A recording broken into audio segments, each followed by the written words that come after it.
Seattle Redhawks coach Chris Victor discusses the program's move back to the WCC, facing Gonzaga and navigating the house settlement.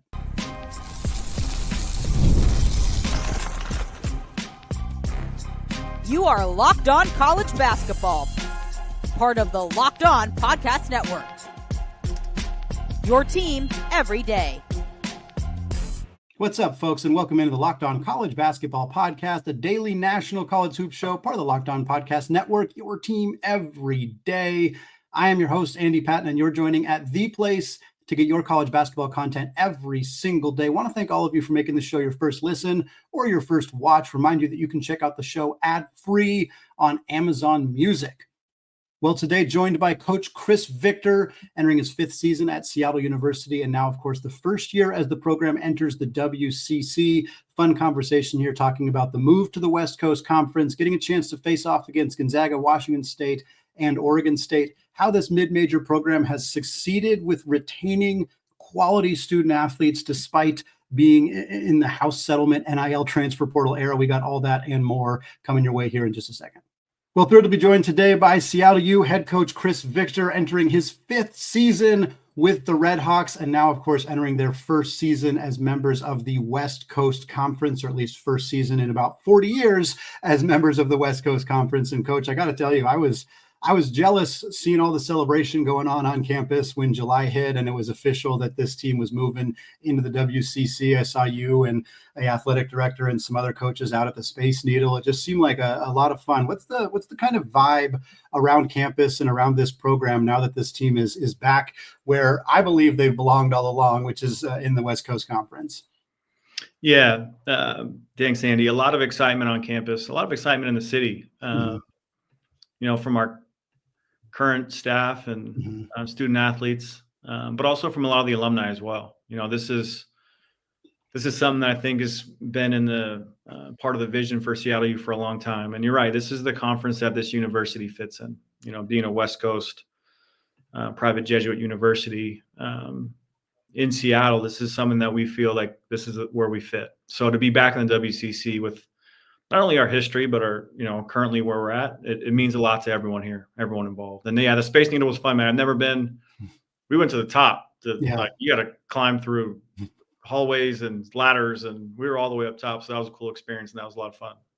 Yeah. Not something a whole lot of people get to do every day. So I'm sure that was quite cool. And yeah, I for those who don't know, who are listeners, I worked at Seattle U for a brief amount of time. And when I was there, it was 10 years ago at that point, and they were still this was a school that was hell-bent on getting into the WCC. It's always been the goal ever since they came back to the Division I level. And so to be in the spot where now you're going to be able to compete with those programs again, the other Jesuit Catholic schools on the West Coast, San Francisco, Portland, and San Diego, and others, like, what does it mean for this school not only to be in the WCC from an institution perspective, which I think is a very logical fit, but also in an era of college athletics where it feels like conference affiliation matters maybe more than it ever has before from a media rights perspective, and now, of course, with the ability to pay student athletes directly, like, all the money coming in is vital and crucial in order to survive and in order to excel in all sports. And so now coming into a conference that has a little bit more of a safety net financially, like how critical was that timing wise for this program to kind of be able to make this move? Yeah, the timing was, extremely important. As you mentioned the landscape of college athletics, and we're talking about universities with no football. So a little different as we look at the universities that are without a football team. So for us, the WAC was a great conference for us while we were there. Coming back into Division I and getting into a conference like the WAC, and it was a great basketball conference, and it was something that we really enjoyed our time there. But as you're right, this was this will be my 9th year in Seattle U. From the day I stepped on campus, I knew that the vision and the goal was to get back to the WCC. And for us as a basketball program, you're talking about bringing in some schools that have a lot of meaning to this university and to the alumni base and to the fans. You're talking about having Portland and Washington State and Gonzaga, Oregon State, a lot, and not only, then talk about the Jesuit schools on the West Coast. So a lot of of universities that are familiar to our fan base. And it's been such a good basketball conference, getting better and better every year. And, we've talked a lot about the Gonzagas and St. Mary's and the special runs they've been on and what they've developed. But now you even have the teams, building like San Francisco and Santa Clara. And it's going to be a great challenge for us, but also, having those games in Seattle, having those games on campus and at Climate Pledge Arena downtown is something that we've been building for. We feel like we've had a really good 4 years. And we're trying to grow this program and coming to this next step, join WCC, a new challenge for us. But I think it's good timing for where we're at. You mentioned Gonzaga, you mentioned Oregon State, Washington State as well. Obviously, only a 1-year overlap with those programs within the conference before they go back. For Oregon State and Washington State, at least go back to the Pac-12. Yeah. For Gonzaga, of course, joining the Pac-12 for that new look conference. Gonzaga is obviously the program that has been so incredibly successful under Coach Mark Few and has really elevated the conference collectively, along with St. Mary's, as you mentioned, and has been this kind of pinnacle program on the West Coast and in college basketball in general. So for you and your program to get the opportunity, I know you have a background in the Inland Northwest as well. So I'm sure you've been around that program a bit. What does it mean for you to get this opportunity? And I was so happy as a double alum of these two programs to see that Seattle U gets Gonzaga twice this year, both at home and on the road. And I'm wondering for you how important it was to get those two games against this marquee program, knowing that, it's only going to be for 1 year, but what a cool opportunity for this team. Yeah, great opportunity for us. And I look at, the teams that, again, I go back to what I said before, the teams that we get to invite and play in Seattle. We give, Gonzaga coming down and playing in Seattle. Great game for our university, for our city, for the whole Northwest. We have Washington State and Oregon State coming and playing in Seattle. And I think that's one of the things that we're excited about coming to this conference is the teams that we're going to host and the games that we're going to be able to travel to. You talked about the opportunity to play Gonzaga twice, play St. Mary's twice. These are games that for us in the WAC were hard games to schedule and hard games to get on our schedule. Now we have a ton of opportunity. We've been lucky. We've been able to play at San Francisco and Portland. So we played at Washington State. We played on the past when we were part of the WAC, but now we have the opportunity to play them both in Seattle and on the road. And,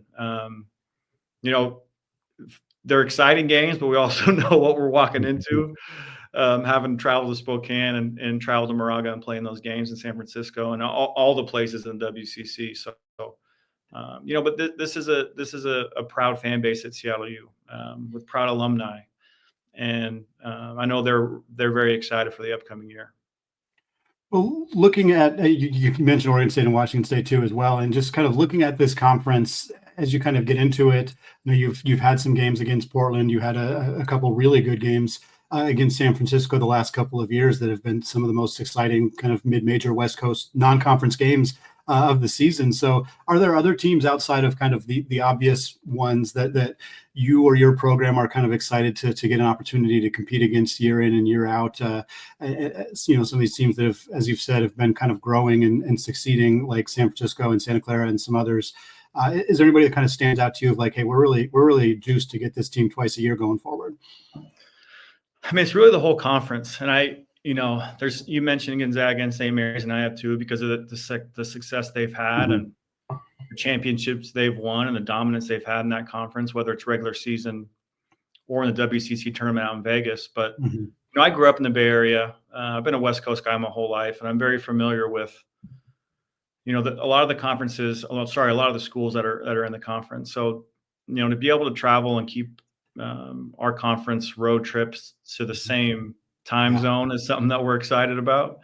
And just all these universities that are in it, a lot of them have had some success at some point. You're talking about looking all up and down the line. And recently there's been teams that have been a little more successful than others in the WCC. But I think for us, every game for us is going to be important. So whether we're traveling or at home, whether it's going all the way down to San Diego or a little closer to home in Portland, I think all these games are going to be big, and we're just excited to be part of it. How is Coach Victor in Seattle U navigating the new rule changes brought on by the House settlement? We're going to discuss that coming up here in just a second. But first, folks, you ever decide last minute to head out to a ball game with your friends or family? Maybe it's game day and you're like, I don't want to be watching on the couch. I want to be in the stands. That's exactly where Gametime comes in. And the easiest way to grab last minute tickets to any event without all the stress. With the money you save on tickets, folks, you can splurge on food, drinks, merch, or even invite a bigger group of people to come with you. Gametime makes all of that possible. Gametime makes buying tickets fast and simple. Prices on the app, they actually drop the closer that you get to first pitch, and they've got incredible last minute deals, clear views from your seat, and a lowest price guarantee that takes the worry out of buying. Gametime is the official ticketing partner of Locked On MLB, making it easy to browse the app for exciting upcoming MLB games. While we're in the All-Star break, many of you Seattle area fans listen to the show. The Seattle Storm are hosting the Golden State Valkyries in some WNBA action on Wednesday. You can get tickets for as low as $11. They also got tons of tickets at or under $15 a piece. And folks, if you use code LOCKEDONCollege on the Gametime app, you will get $20 off your first purchase. You can see the Storm take on the Valkyries nearly for free by creating an account and redeeming code LOCKEDONCollege for $20 off. Terms apply. So download the Gametime app today. Last minute tickets, lowest prices, guaranteed.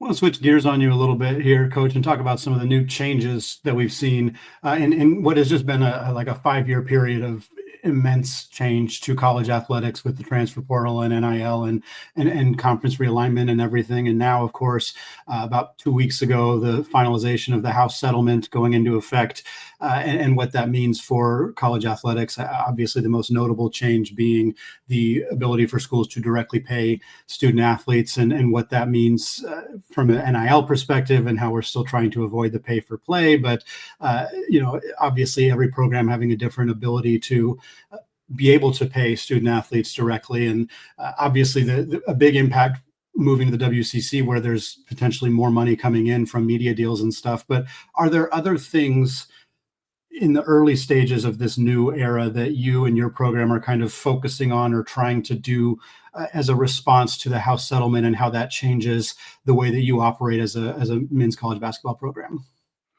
Yeah, my big takeaway is I'm excited for some regulation to start. Mm-hmm. I think this has been a process ever since name, image, and likeness was allowed in college athletics. I believe got a lot out of control. So to have some regulation with the House settlement, I think is a good thing. Bringing things in house and giving the universities a little more, just a little more room to operate. For us, we're with our program building and with the change in conference, we're looking at everything we can do to get an advantage and help us out to be competitive in this conference. And I think the House settlement was something that's going to allow us to do that at a faster rate. But I don't think this is the last change in regulation that we'll see. I think this is something that's going to be ongoing, and we're going to continue to see changes over the next few months or years. But I think this is a positive step in the right direction. I don't think how we were doing it before was sustainable. So I'm glad that this is something that's happened this summer, and keeping an eye out for more regulations coming down the pipe. Yeah, and I think it's an interesting position that programs that don't have football are in, and obviously joining a conference where there is not sponsored football, the playing field stays a little bit more even. I think of Gonzaga is in a very unique position when they join the Pac-12 as being a program that'll have money to spend on their basketball program that maybe the other teams potentially may not have because they're going to allocate a lot more of that money to football. So I think that is a unique kind of challenge in this space for programs that are trying to figure out what amount of money do we need to be competitive, and how can we allocate that money while not, cutting other programs or cutting other sports or really hamstringing those other teams. It's, I think any coach or program that tells you definitively this is the answer, this is how to do it is probably lying to you, because it's so fresh and so new at this point that figuring out exactly how this works is probably going to be a multi-year process. But I do want to kind of ask for you, one of the changes we've seen, one of the regulations that's come up is the third-party NIL deals and the idea of we're still going to allow those. We're still going to allow student athletes to profit off their name, image, likeness from a, whether it's a local bakery or a local car dealership or something. But there's going to be guardrails, and they're going to limit the, if it's over $600, it's going to go through the NIL Go system. I don't know how much experience your program has had dealing with the NIL Go in the early going. I mean, it's only been a couple of weeks, but just in terms of there now being somebody tracking that data and making sure that some booster isn't just throwing $4 million at a player, under the guise of them signing some autographs or whatever it may be. Kind of what are your thoughts on this new process and maybe whatever interactions you've had with it up to this point? Yeah. Again, I think it's one of the positive things coming out of this. One of the advantages that we have being in Seattle is the amount of large corporations that are headquartered here. And our guys have a lot of earning opportunity playing in downtown Seattle and being in this market. We've had a handful of guys that have gone through the process so far. It seems pretty simple. Guys have, with the help from the universities, kind of learning the process and going through it, but everything's so far so good. And I think for us too, it's, as we grow as a program, and our guys, like you talked about, being in the WCC now with their face being seen more with new media rights and things. I'm excited about it, and I think our guys should be too, because there's a lot of opportunity for them here being in the city. So as we progress through this summer and our new guys get on campus and we work out and start a new year, I'm looking forward to the opportunities that we can help find our guys and that they can benefit from being in such a great city as Seattle. Looking at the transfer portal too, which has obviously been a huge part of all of these changes with the deregulation on multi-time transfers and things of that nature. Even just a brief look through the last 4 or 5 years for Seattle U, you've seen, so many players, great players, move on and transfer to different programs, which I'm sure has to be challenging, but then also have been able to use the transfer portal to bring in very talented players who've come from great programs and have brought a lot of talent to this team. So when you kind of look at the transfer portal up to this point, knowing that it's, going to continue to evolve and change year over year, what are your kind of thoughts on how that has impacted this program and how it has altered your recruiting and your roster building strategies over the last couple of years? Yeah, it's changed a lot. I'll tell you, we've had, one of the things that we've been able to do successfully is have some continuity in our roster. Yeah. We've been able to keep guys around 2, 3, 4, 5 years. We just had 3 guys exhaust eligibility this past season that were with us for 5 seasons. Mm-hmm. So we've had some luck and done a pretty good job of keeping guys around. Now, yes, we have lost a couple of impact guys, and we're not the only ones that are getting hurt by the portal, but we've also brought in some really talented players. Some of the guys that we've had that have really impacted this program have come through the portal. So, we want to keep building this program the same way. I still believe, I might be a little hard-headed in thinking this, but I still believe we can find the right fit for our program and the right fit for our university that are going to stay for a couple of years and kind of build with us, as they grow as players and people, or our program continues to grow. And we'll keep looking for those players, and also understanding that the portal is there and available to us to bring in more talent. So we still want to recruit the right player that fits who we are, the right player that fits Seattle University, and we'll continue to do that. Now, it might be a little different of where they're coming from or how we get them, or, but hopefully the ones that we recruit that have multiple years left of eligibility are going to stay here, and love to see them receive a Seattle degree before they decide to take off. The retention was a point that I was going to bring up, because, comparing this roster to other teams, even in the WCC, where you're seeing 7, 8, 9 guys at times leaving, even for programs that aren't turning over coaches, like for Seattle University, I mean, you returning some really key players from last year's roster, and Arrington's coming back, Christophilus, like some really good players who have been in the system for a couple of years now, who, I think a lot of programs at this level are struggling to keep those players. So you mentioned that that's a big kind of important piece for you as a coach to be able to do that. But I'm curious kind of what what you're able to do, what the messaging is. Is it just finding the right guys that you think are more willing to buy into the system? Is it a big pitch at the end of the year to kind of keep these guys? Kind of how are you able to do something that quite honestly many other coaches at your position with programs similar to Seattle U are struggling to do? Yeah, I think the biggest thing that I'll always go back to is really finding the right fit for us. Mm-hmm. Finding the right student athletes that fit who we are, that enjoy their experience here, that feel like they're developing and getting better year in, year out, and are in a program that's winning and competing. But I think going back to it, it's finding the right fit for not only our program and our basketball style and our culture here, but also the university. This is a special place that offers a lot. And if we get the right student athlete that is enjoying their basketball experience, but also enjoying their campus life, enjoying the experience they're receiving through their education on their side. I mean, that's all a big piece of who they are and why they're staying. So just trying to do a good job of finding, who those players are, and also give the guys a lot of credit, man. These guys just make the decision to stay at a time when a lot of their peers are not, and they're going to the portal and seeing we've had some loyal guys that have decided that this is the spot for them. This is where they want to stay.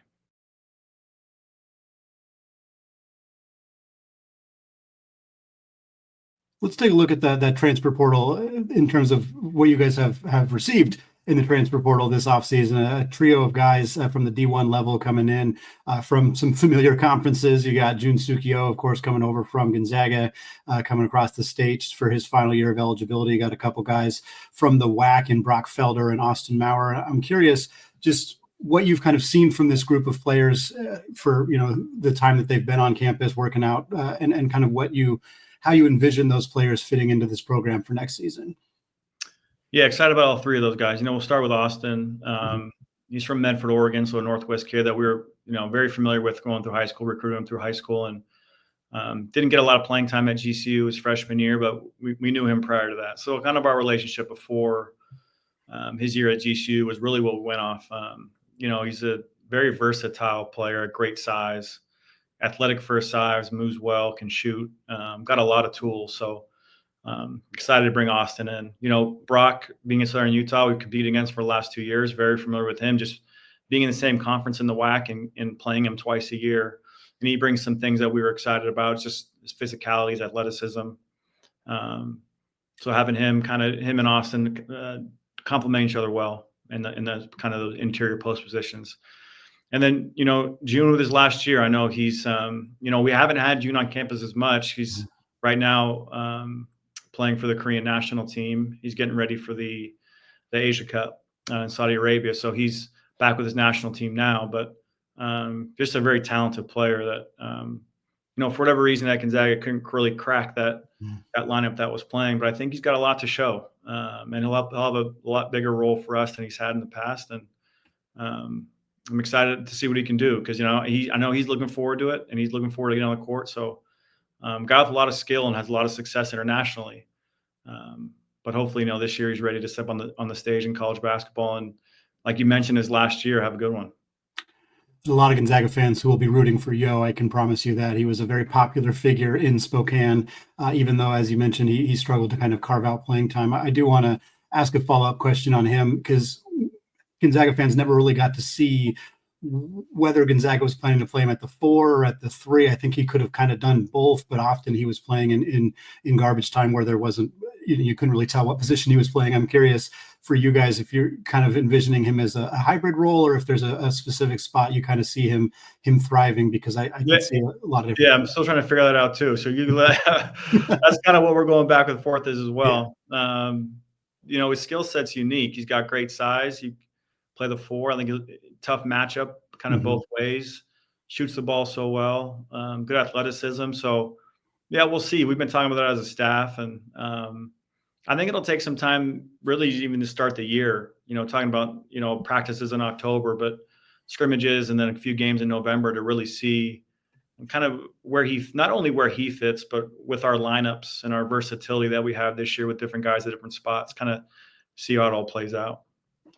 You mentioned this a little bit earlier, and I think it's a key point in recruiting right now these days is that you'd been, involved in the recruitment of Austin Maurer, and then he goes to Grand Canyon, and instead of kind of throwing your hands up and saying, oh, well, we struck out, we missed him, like you keep tabs on him, and then you get to bring him in after he gets a year of experience somewhere else. And, when evaluating kind of where you're allocating your time and your resources as a staff in terms of recruiting, again, in the new era where it's changed so much, has you seen a lot of change in terms of, maybe prioritizing high school recruiting less or more, or international recruiting? Like, how much has that kind of changed in terms of, having to evaluate? We don't want to spend a bunch of our time on something that's not going to be fruitful for us. We also don't want to, give up on something that could end up being beneficial. How have you kind of found that balance in terms of recruitment?